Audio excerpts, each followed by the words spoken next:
Abra sua Bíblia comigo em Colossenses capítulo 1. Nossos cultos da semana continuam normais. Amanhã, quarta-feira, reuniões evangelísticas, reuniões de edificação, pregação da palavra. Você pode estar aqui também. Momento de buscar a Deus, momento de você não ficar em casa de bobeira muitas vezes. E lembrar você que nós estamos trabalhando nos nossos G100s, nessas mês de julho, sobre o livro, em cima do livro, Uma Vida com Prioridades, do pastor Carlos Alberto Bezerra. Se você não tem, seria bom você ter e chegar no G100, nas nossas células, com a lição de casa feita. Assim o G100 flui melhor. Chegue lá preparado já. Nós estamos trabalhando em cima do capítulo 1, esta semana, falando sobre a nossa primeira prioridade, que é o relacionamento com Deus. Quero indicar para você também esse livro do T.D. Jakes, 6 Pilares de Efésios, falando sobre intimidade com Deus. É muito importante esse tema, tem tudo a ver com o que estamos falando aqui no ano da plenitude. Colossenses capítulo 1, nós estamos trabalhando nessa série sobre vivendo acima da normalidade para aqueles que desejam viver uma vida de plenitude. E eu lendo, estudando a carta aos Colossenses, me chamou a atenção várias palavras aqui, e eu elenquei assim, foram saltando, eu só fiz uma listinha de temas que nós vamos estar abordando aqui nesses domingos. Já falamos sobre vivendo acima da normalidade através de experimentar a redenção na ceia, né, no dia 7. Depois falamos sobre a gratidão. Domingo passado falamos sobre fé, e hoje eu vou repetir o tema fé, vou ampliar um pouquinho mais, porque é muito rico, eu estou sendo muito abençoado e eu estou precisando. Então vamos lá. Colossenses capítulo 1, versículo 3, o apóstolo Paulo, escrevendo uma oração para a igreja de Colossos, ele escreve assim: damos sempre graças a Deus, Pai de nosso Senhor Jesus Cristo, quando oramos por vós. Desde que ouvimos da vossa fé em Cristo Jesus, e do amor que tende para com todos os santos. Então Paulo coloca aqui um pilar muito importante. Ele faz uma demonstração de gratidão e depois ele diz assim: olha, eu louvo a Deus, eu reconheço que a fé de vocês está muito bem alicerçada. A fé de vocês está alicerçada em Cristo Jesus.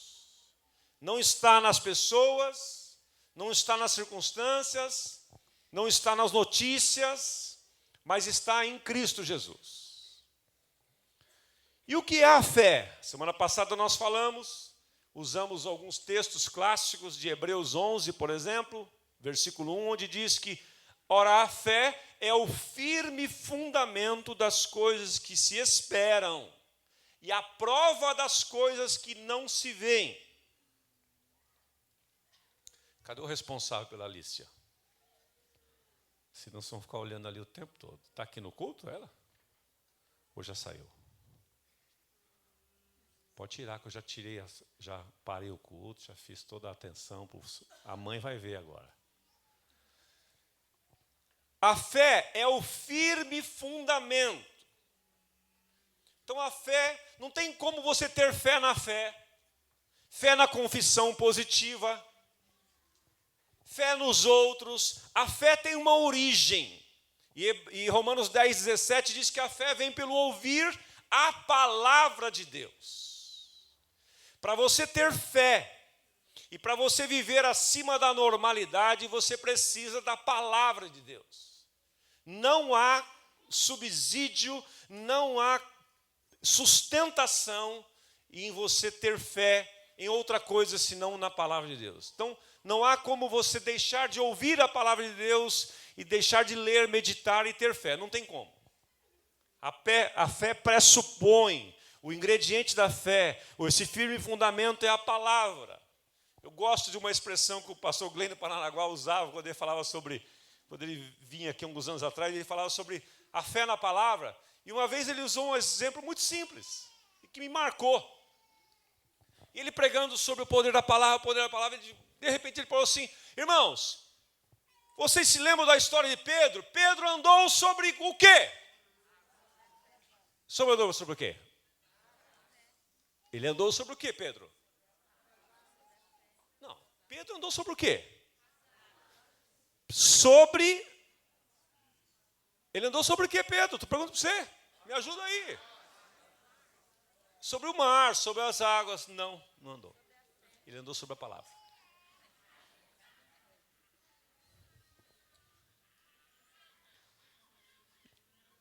Lembra da cena? Jesus vindo andando sobre as águas. Pedro viu, achou que era um fantasma, achou que era um vulto. Gritou e desafiou Jesus. Senhor, se és tu, ordena que eu vá. Jesus fez o quê? Falou uma palavra com 3 letras. Qual foi a palavra? Vem. Pedro subiu nessa palavra e foi. Que nem o Gabriel Medina vai naquelas ondas malucas. Foi a primeira história de um surfista na Bíblia, no mundo. Foi dali que os surfistas inventaram a prancha. Porque Pedro andou, não foi sobre as águas. Alguém anda sobre água? Você já tentou andar? Ninguém anda sobre água. Mas sobre a palavra você pode ir muito longe. Diga para o seu irmão, sobre a palavra você pode ir muito longe. Cutuca ele e fala assim, ó, sobre a palavra, não tenta andar sobre as águas, não, você vai afundar, mas sobre a palavra você vai longe.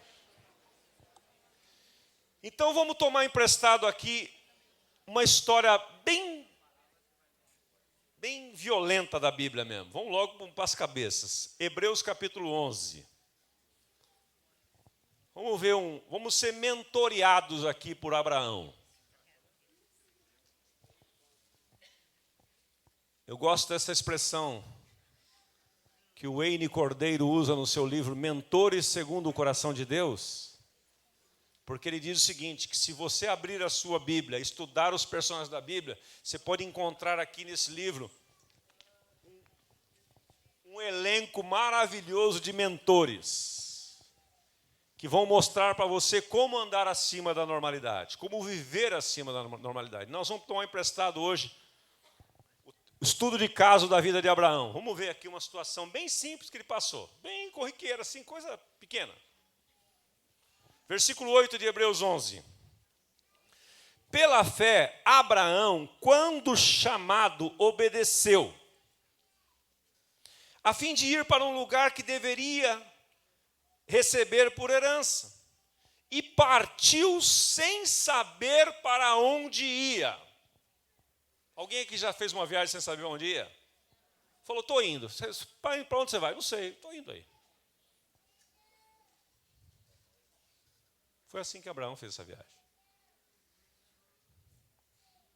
Mas por que ele fez essa viagem assim? Porque ele ouviu o quê? A palavra de Deus. Então, vamos aqui. Pela fé peregrinou na terra da promessa, como em terra alheia, habitando em tendas com Isaque e Jacó, herdeiros com ele da mesma promessa, porque aguardava a cidade que tem fundamentos, da qual Deus é o arquiteto e edificador.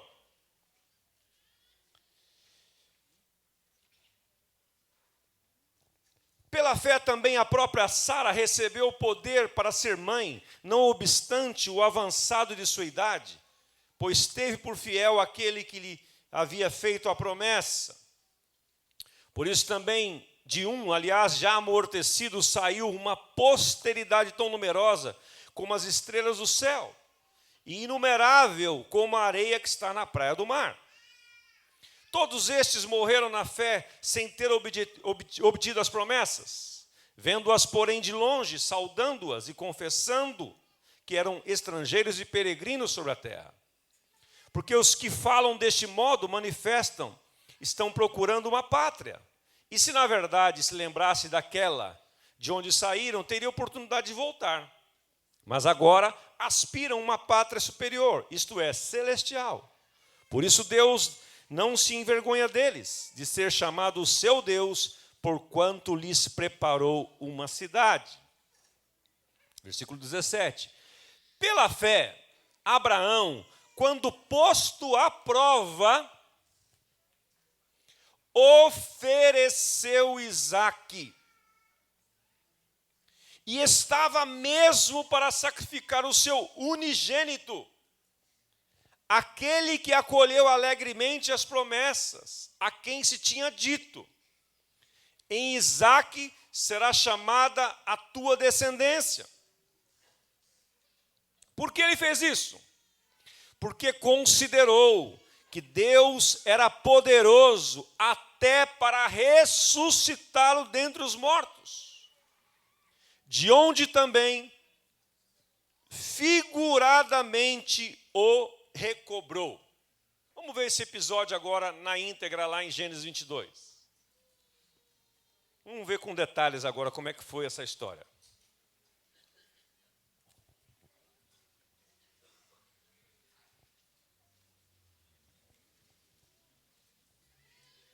Versículo 1.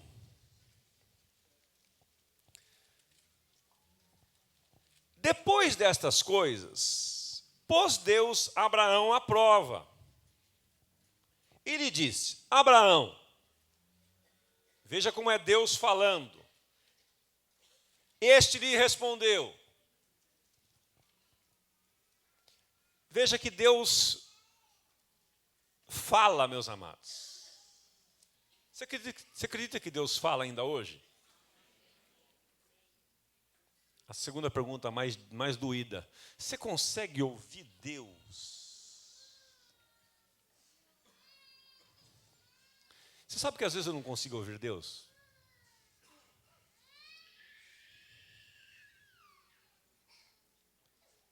Tem vezes que eu não consigo ouvir.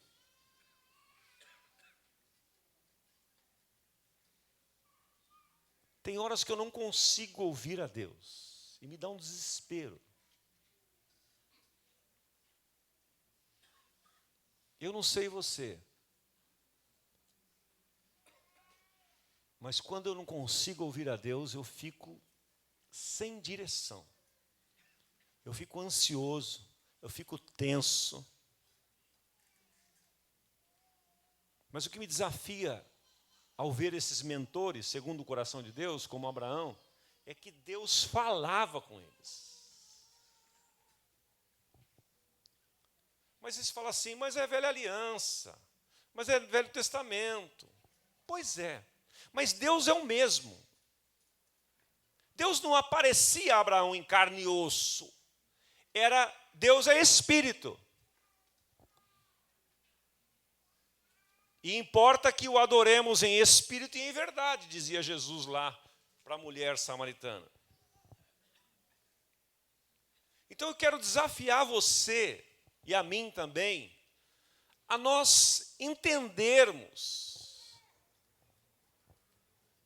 captarmos que Deus quer falar conosco. Porque se você não ouvir a Deus, você não terá fé. Você vai ter presunção, que é você achar que vai, e aquele é o caminho, ou você vai ter medo, não vai. Ou você vai a toda velocidade na estrada errada, ou então você não vai.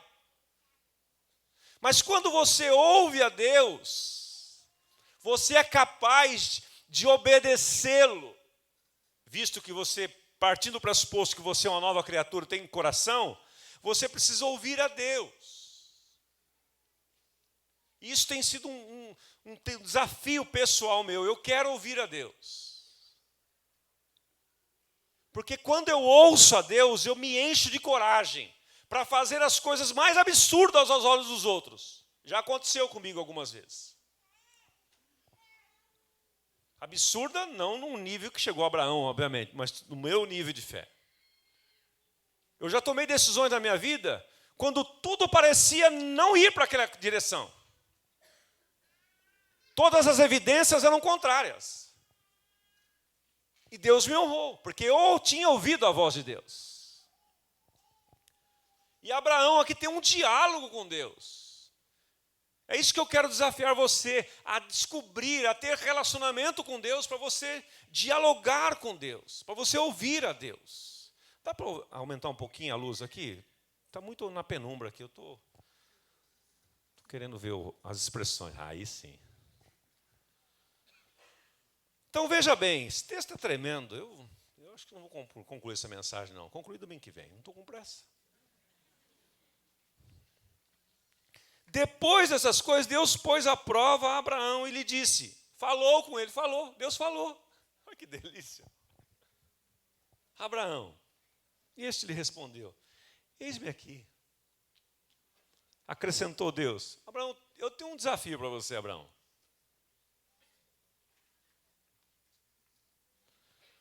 Toma teu filho. Sabe, Abraão, aquele filho que eu falei para você que ia te dar? Ah, sim, Senhor.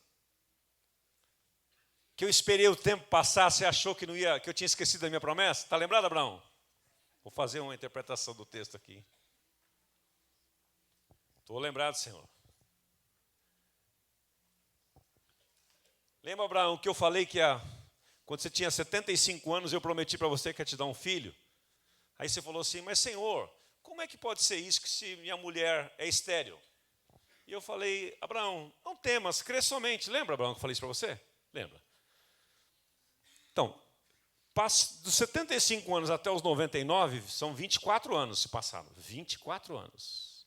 Então, Abraão, eu esperei você não ter mais capacidade de gerar. Tua mulher já não tinha, eu esperei você não ter também.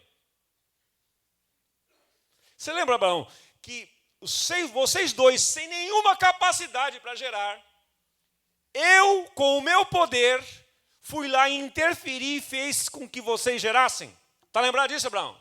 Estou lembrado. Nasceu, e eu orientei você a dar o nome de Isaac nele, não foi? Foi. Então tá. É desse filho que eu estou falando.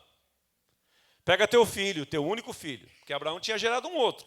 É outra história que eu não vou entrar nela agora. Ismael, quando ele se precipitou. Então Deus disse para ele assim, Abraão, toma o teu filho, o teu único filho.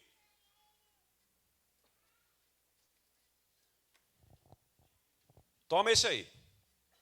É Isaac. E Deus pôs vírgula depois do filho e pôs o nome. Olha aqui, veja lá a Bíblia. É legal ver a Bíblia assim, expositivamente. Toma teu filho, vírgula, teu único filho. Para Deus não, para Isaac, para Abraão não errar o filho, que ele tinha um outro gerado com Agar, que era Ismael, ele podia, que ele era até mais fácil talvez dele. Não sei se era fácil, mas, né? Sei lá, não era nada fácil, mas enfim. Mas para ele não errar o filho, que ele tinha dois, Deus pôs uma vírgula assim e disse assim, Isaque, a quem amas, e vai à terra de Moriá. Tá, fazer o que, Senhor? Oferece-o ali em holocausto. O que é holocausto? É uma festa? É sacrifício.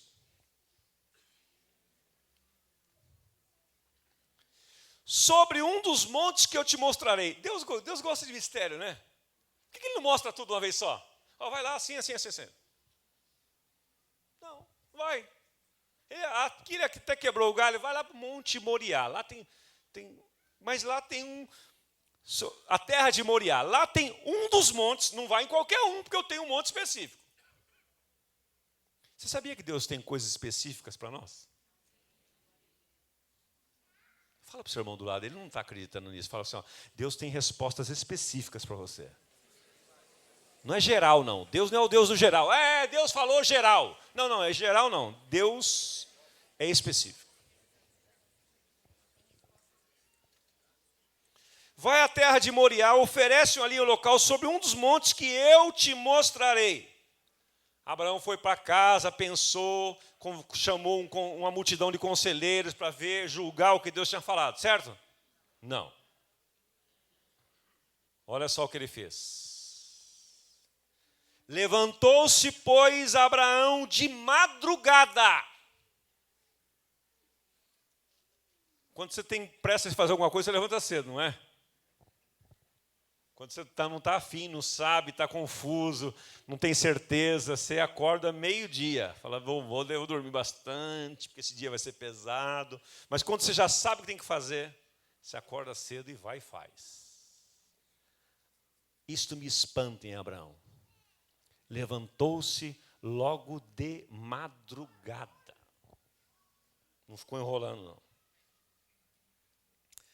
E tendo preparado o seu jumento, tomou consigo 2 dos seus servos, e pegou ainda Isaque, seu filho, rachou lenha para o holocausto, e foi para o lugar que Deus lhe havia indicado. Ao terceiro dia, quanto tempo ele levou para chegar no lugar? Imagine a cena. Ele sabia o que Deus tinha pedido para ele ou não? Sabia. E não foi uma coisa imediata, levou 3 dias essa caminhada até chegar no lugar. 3 dias ele caminhando com o seu filho ao lado, dormindo, levantando, comendo, dormindo, levantando, comendo, conversando. Ele e Isaque, que pressupõe aqui que ele já era um adolescente. 2 empregados e um jumento, e eles indo. 3 dias andando, dá para conversar demais, não dá? Rolou muita conversa.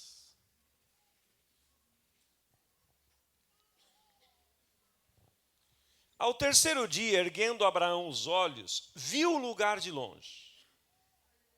Então disse a seus servos, preste atenção aqui que eu queria ir, aqui me pegou esse texto. Então disse aos seus servos, esperai aqui com o jumento. Olha, eu já sei onde eu vou. Chegamos na terra de Moriá.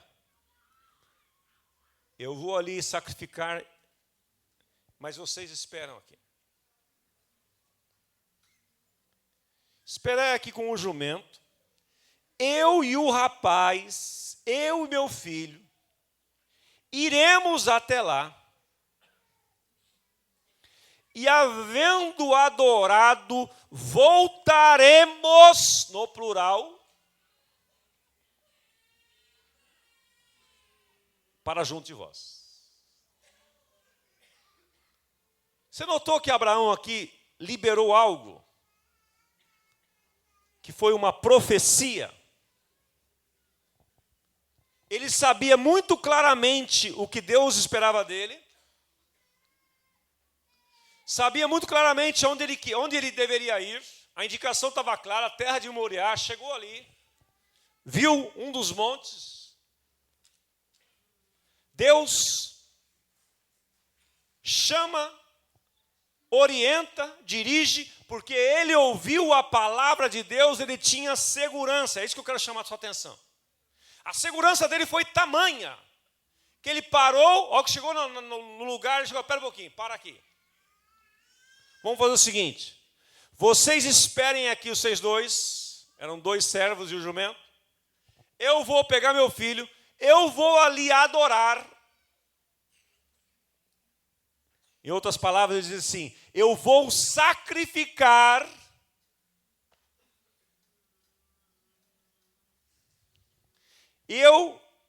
a impressão que eu tenho no contexto aqui é que até o momento ele não tinha tocado no assunto com Isaque de que ele seria o sacrifício. Ele falou assim, eu vou até ali, ele falou meio que em enigma. Eu vou ali com meu filho, eu vou ali com meu moço, com meu jovem, eu vou adorar com ele, e depois de nós adorarmos, nós, no plural, voltaremos. Ou seja, Abraão, por conta de ter ouvido a palavra de Deus, ele tinha completa segurança e ele profetizou. Ele liberou uma palavra profética de algo que iria acontecer. Eu vou até lá, em outras palavras está dizendo, eu vou fazer o sacrifício. Talvez os empregados também não sabiam. Mas eu vou até lá, mas ele liberou essa palavra no mundo espiritual. Eu vou adorar com ele, eu vou o sacrificar e nós vamos voltar juntos. Por isto que o escritor aos Hebreus, depois que passou a história, ele diz assim, quando Abraão foi posto à prova, ele obedeceu. e ofereceu o seu filho Isaque em sacrifício. Por quê?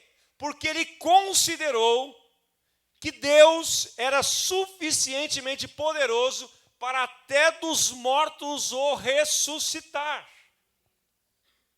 Abraão não teve dúvidas, porque ele ouviu a voz de Deus, ele ouviu a palavra de Deus. E quando eu e você ouvimos a palavra de Deus, ouvimos a voz de Deus, nós ganhamos segurança para fazer o que Deus pedir para nós fazermos. Muitas vezes nós titubeamos, nós nos acovardamos, nós recuamos, porque nós não ouvimos a Deus, nós ouvimos os homens. O homem fala para você fazer uma coisa, aí você não tem segurança, você fica inseguro, até você ouvir a Deus. E eu quero desafiar você nesta noite, a você ter os seus ouvidos treinados. Isto é um relacionamento. Assim como você, quando ouve a voz de alguém que você já ouviu muitas vezes. Se eu soltar aqui um áudio do Cid Moreira, você e eu passamos anos ouvindo o Cid Moreira, os mais antigos aqui, né? Se eu soltar a voz aqui do William Bonner, que nós ouvimos ele toda noite, e eu perguntar quem é essa voz, você vai falar William Bonner. Por quê? Porque você vai identificando a voz. E isto nós precisamos ganhar com relação a Deus. Se nós queremos viver uma vida de fé, uma vida acima da normalidade, acima do normal, porque muitas vezes a vida não é normalzinha. Cadê o Luiz Fernando? Vem aqui, Luiz. Vou mostrar um negócio para você. A nossa vida não é normal. Eu quero instigar você a ler esse livro do David Gibbons, que foi daqui que surgiu esta expressão, vivendo acima da normalidade. Daqui que deu esse insight no meu coração. Quando ele fala de sucesso, aqui, nesse livro, ele diz assim, se você puder, eu vou mostrar já uma imagem aqui que vai ilustrar isso. Se você puder desenhar o sucesso, como seria esse desenho? Agora, suponha que você estivesse tentando retratar a ideia de sucesso por meio de um gráfico. Como ele seria? Onde começaria? Como traçaria o seu caminho rumo ao sucesso? Talvez o seu desenho seja diferente do meu. A maioria de nós provavelmente imaginaria o sucesso como a ilustração que aparece na página a seguir.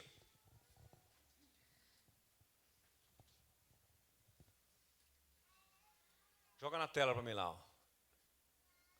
Essa aqui. Não, essa aqui. A maioria de nós enxergaria o sucesso assim. Uma linha reta que sai do canto e vai subindo, subindo, subindo, subindo, subindo, não para. Não é assim? A empresa teve sucesso. O time teve sucesso. O aproveitamento foi maravilhoso. A pessoa é uma pessoa bem-sucedida. Então lá. Vamos ver.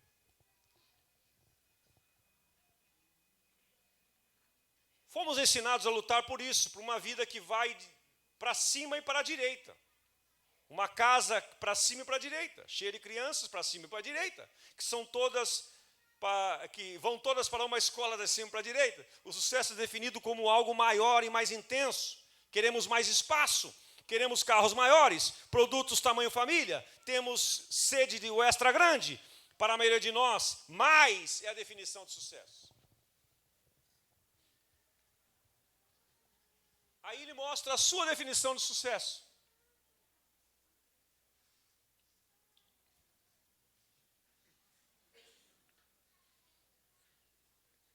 Quem quer viver acima da normalidade vai ter essa aqui, ó.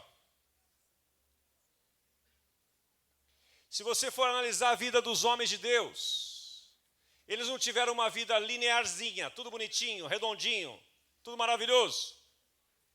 Leia a vida de Abraão essa semana, lição de casa para a próxima semana, vou fazer chamado oral aqui. Você vai ver que a vida de Abraão foi assim: sai da tua terra, sai da tua zona de conforto. Senhor, agora que eu estava aqui tudo certo. Pois é, sai. Para onde eu vou, Senhor? Para uma terra que eu te mostrarei. Começou. E Abraão saiu sem saber para onde ia, mas ouviu a voz de Deus. Esse é o segredo. Porque eu quero dizer para você que eu aprendi em 2013, um dos piores, melhores anos da minha vida, quando a minha esposa contraiu um câncer mortal.